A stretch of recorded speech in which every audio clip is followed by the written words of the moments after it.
Wjla.com today. Tonight, show of force. North Korea sending a message to President Trump, showing off what could be new missiles. The big question, can that artillery hit the continental U.S.? As tensions rise, are Martha Raddatz in the region tonight? Breaking news, pro-Trump and anti-Trump forces clashing in the streets. This as thousands of others march across the country, including near Mar-a-Lago, demanding to see the president's tax returns. Breaking overseas, the powerful blast, killing scores of people, including children in Syria. The families trying to evacuate the region as a huge car bomb exploded. Also breaking tonight, an arrest in the case of the Google account executive murdered while going for a run. And travelers on edge, the train station stampede during the busy holiday travel weekend. What sparked this panic? From ABC News, this is ABC World News Tonight. And good evening. Thanks for joining us on this Saturday. I'm Tom Yamas, and we begin tonight with the intensifying tensions with North Korea and new concerns about the reach of their deadly weapons. That country's military muscle on display once again at a parade in Pyongyang, showing off what may be new missiles, sending a message to President Donald Trump. The unpredictable leader, Kim Jong-un, you see him there, taking in this show of force during a celebration of the 105th birthday of his grandfather, Kim Il-sung, the country's founder. This as our chief global affairs correspondent, Martha Raddatz, got rare access to a key South Korean air base, shedding new light on the issues faced in this rising conflict. And Vice President Mike Pence arriving in the region later tonight. ABC's Martha Raddatz leading us off tonight. The massive military parade, complete with flybys, tanks, and marching soldiers, comes as tensions with the U.S. are simmering. At the parade today, North Korea responding to statements like these from President Donald Trump. North Korea is a problem. The problem will be taken care of. With a new warning, North Korea's second most senior official saying Donald Trump is creating a war situation, and North Korea is prepared for all-out war, including a nuclear attack. So far, the underground nuclear tests that some analysts anticipated to coincide with the celebration of North Korea's most important patriotic day have not happened. But tonight, all eyes on the newest weapons in the reclusive nation's arsenal. Canisters large enough to hold what may be a new type of intercontinental ballistic missile. And for the first time up close, submarine-launched missiles. The North Koreans are trying to develop missiles that will reach the U.S. and already have weapons that could threaten Japan and South Korea, where more than 80,000 U.S. forces are based. So a hardened bunker, this is serious stuff. Yes, ma'am. This is your third set of blast doors here. Just a few dozen miles from the DMZ, the most militarized border in the world, we had a rare visit deep inside the U.S.'s Osan Air Base, one of the first lines of defense against North Korea. Here, U.S. fighter jets take off to patrol the skies above, and we saw up close Patriot batteries, a missile defense system guarding against an attack from North Korea. Basically what a Patriot does is it determines an inbound threat missile. We fire a Patriot missile at it, and it's a bullet-on-bullet scenario where the Patriot missile hits the threat missile and destroys it. One of the generals in charge of all U.S. forces in Korea tells me the situation is extremely tense. And it's our preparedness that is our best deterrent. But we take his threats and his developments very seriously. And Tom, even though the North Koreans have yet to conduct that 6th underground nuclear test, the general told me it could happen anytime. Tom? Martha Raddatz monitoring those developments tonight. Martha, thank you. And for more on North Korea's moves, let's bring in retired Colonel Steve Ganyard for more on that North Korean arsenal. Now, Steve, you've reviewed that video coming out of North Korea today. What did you see in that parade that you found troubling? Several things, Tom. The first is those big canisters. It clearly signals North Korea's intent to build bigger, longer-range missiles that eventually could hit the continental United States. Also, the diversity of missiles. We saw not only land-based missiles, but we saw submarine-launched missiles. And finally, look at all those missiles that are on trucks. It means they're road mobile. It means they can drive down roads, they can hide in forests, pop up, and shoot before the U.S. has a chance to react. Steve, adding to today's celebration and the tension with the U.S., some experts thought North Korea's leader Kim Jong-un would have tested a nuclear weapon today. Well, Tom, he certainly has a flair for the dramatic, and so perhaps he's saving something for another day, perhaps for a special greeting for Vice President Pence, who comes to Seoul tomorrow. And that timing, of course, could be even more dangerous. All right, Steve, thanks so much. And much more from South Korea tomorrow on a special edition of This Week. Martha Raddatz anchoring from Seoul with an exclusive interview with President Trump's top national security advisor, H.R. McMaster. Now to the violent clashes popping up on a day of demonstrations here at home. Major brawls erupting in the city of Berkeley, California. Hundreds of pro and anti-Trump protesters lashing out. Police in riot gear making at least 15 arrests. And there were about 150 tax day protests demanding to see the president's tax returns, even at the president's Mar-a-Lago resort. ABC's David Wright reporting from West Palm Beach tonight. In Berkeley, California today, a melee. Violence flared between pro and anti-Trump demonstrators.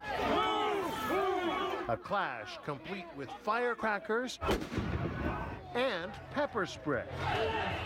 Police in riot gear standing by. At least 15 demonstrators are now under arrest.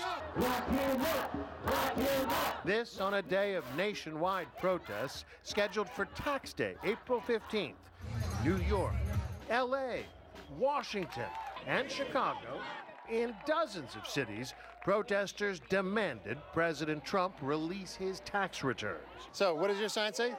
Well, you can read it. It says 75% of Americans say release your taxes, and that's what we want Donald Trump to do. Today, they were even marching on Mar-a-Lago. He's scamming the United States. He's costing millions of dollars by coming to Mar-a-Lago every weekend to play golf. At that first debate with Hillary Clinton, Trump promised he'd eventually release his returns. I'm under a routine audit, and it'll be released, and as soon as the audit's finished, it'll be released. Later, a change of heart. He's not going to release his tax returns. We litigated this all through the election. People didn't care. They voted for him. We do care. We are here. We demand to see his taxes. But plenty of Trump supporters disagree. I think he's doing pretty good. I think you have to give him a chance. I mean, he's a rookie, and he has to get used to the politics of the game. Once he gets used to it, I think he'll be all right. And David Wright joins us live from West Palm Beach tonight. David, did the president actually see and hear those protesters at Mar-a-Lago today? He didn't see them, but he was certainly aware of them, Tom. Hundreds of demonstrators right along the route that he normally takes back from his golf course. Well, today, the motorcade took the long way around, a 10-minute detour, just to avoid running into them, Tom.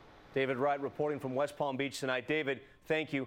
Next to the breaking news out of war-torn northern Syria and the horrific images, Syrian television reporting tonight scores of people were killed when a bomb rocked an area where people were trying to escape. Children among the dead. ABC's Jennifer Eccleston reports. The massive suicide car bomb engulfing the scene in flames. Rescue teams say at least 100 dead just outside of Aleppo. Innocent children bloodied by the blast among the casualties. Buses charred, cars mangled. The target, thousands of evacuees from rebel-besieged towns heading to pro-government areas. The goal, to move trapped residents from both sides of the bloody civil war to safer, friendlier zones. The staging area for that transfer, the site of tonight's carnage. Delays leaving thousands dangerously exposed. No one has claimed responsibility, but each side is blaming the other. Tonight, fears of revenge attacks and doubts about whether these rare moments of compromise between Syria's warring sides can continue. Tom? Such a devastating scene. All right, Jennifer, thank you. And we're learning more tonight about the number of ISIS militants killed in that massive bomb blast in Afghanistan last week. That so-called mother of all bombs, the largest non-nuclear weapon ever used by the U.S. military in combat. Afghan officials now saying the toll has risen to at least 94 ISIS fighters killed in that attack. Now, the developing headline from police in Massachusetts, there may be a break in the case of a young Google account executive who disappeared last summer while visiting her mother. She went out for a jog and was later found murdered. ABC's Eva Pilgrim picks up the story. We got him.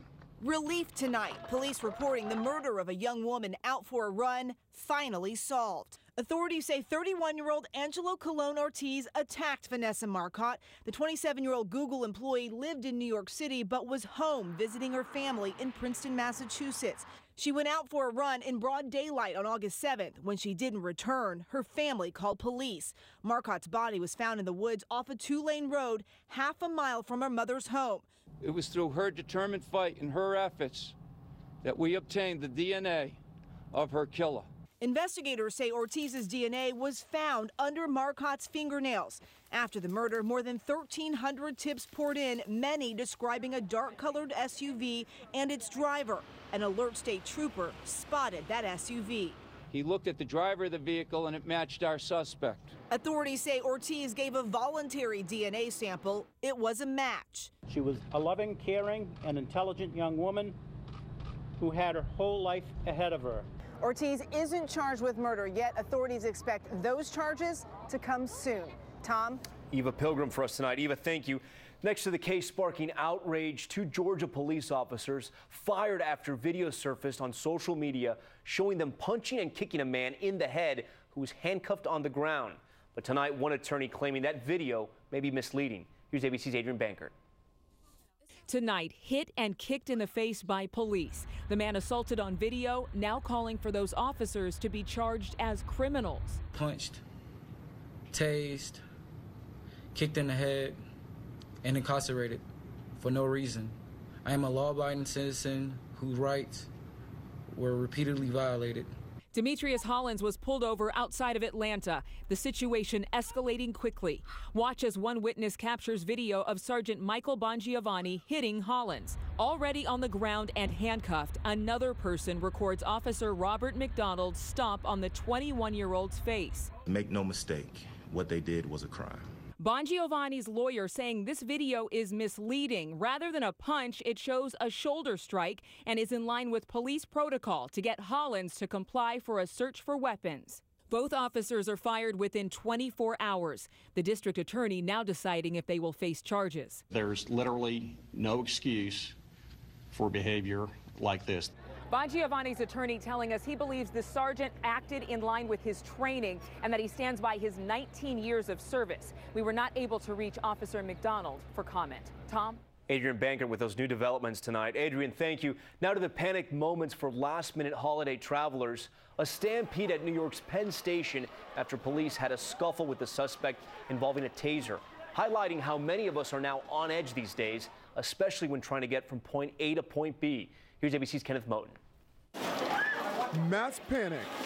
New York City's Penn Station, the scene of chaos, packed with thousands of Easter weekend commuters, travelers tripping over each other, faces of fear sparked by reports of an active shooter. Look as people laid out on the floor covering their loved ones. Others ran, leaving their luggage and shoes behind. I just took them and ran to the back of the store, and we jumped over the counter. Be advised, no shots fired. I believe a taser went off. A taser, not gunshots, caused the hysteria. Amtrak police using it on a man in the crowded terminal. The panic created a ripple effect, reaching Macy's a block away. The store evacuated. Not bad now, but when the tasing happened, Penn Station more packed than usual. A broken down train had caused major delays. The reaction at one of the busiest mass transit hubs in the world, a sign of the times. How would you react in that situation? I would stay calm. No need to panic and add more to the confusion. Tom, this Penn Station stampede injured more than a dozen people and created even more delays. Tom? A wild scene there at Penn Station. All right, Kenneth, thank you. Now to the severe weather threat from the Texas Panhandle all the way to southern Wisconsin. Take a look at this, a tornado touching down there in Dimmitt, Texas, and these scorching brush fires fueled by dry conditions in Tampa, Florida. Senior meteorologist Rob Marciano joins us now with the latest on all of that and the Easter Sunday warm-up in the Northeast. Hey, Rob. Hey, Tom, the dry season continues across Florida, and it's feeling like summer across much of the South. Let's hit the severe weather threat. Tonight, it extends from Minnesota all the way back through Oklahoma, damaging winds, maybe an isolated tornado like we saw last night, but they won't get going until later on tonight, and they'll get through Chicago by tomorrow morning around 7 a.m. and then through Springfield, Missouri. At ahead of this front, we've got big-time heat. Look at these numbers, 85 in D.C., 83 in New York, 82 potentially in In Boston tomorrow, way above average. Some rain across that front and through Ohio and Tennessee, and some late day rain across Northern California as we wrap up the holiday weekend. Tom? All right, we look forward to those temperatures here at home. All right, Rob, thanks so much. There's still much more ahead on World News Tonight this Saturday. We're following reports of a shark attack. Eyewitnesses say the shark was 12 feet long. The tourist now in critical condition. Plus, one of the NFL's biggest stars accused in a sports memorabilia fraud case, why his own words could be the smoking gun. And the world has been waiting for April the giraffe to give birth. Well, that wait is over. An exclusive close-up peek at mother and calf later. This is ABC World News Tonight, brought to you by Bright House Financial, established by MetLife. Predictable. The comfort in knowing where things are headed. Because as we live longer and markets continue to rise and fall, predictable is one thing you need in retirement to help protect what you've earned and ensure it lasts. Introducing Bright House Financial.